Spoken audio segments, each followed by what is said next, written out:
దేవుని పెట్టినారు. ఒక మాట చెప్తా వినండి, మనుషులు పాడు చేస్తే మనం పాడవం, మనుషులు పడగొడితే మనం పడిపోవం. మనుషులు చెప్పండి మన స్థితి మారిస్తే మన స్థితి మార్చబడం.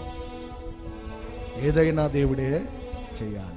పైశాచిక ఆనందంతో ఎన్ని కార్యాలు ఎన్ని చెప్పండి, వ్యతిరేకమైన పనులు ఎంత చెప్పండి, చెలరేగుతూ చేసిన దేవుని కృప అనేది మనతో ఉంటుంది. ఇప్పుడు మన ప్రభు మనల్ని విడిచిపెట్టేవాడు కాదు.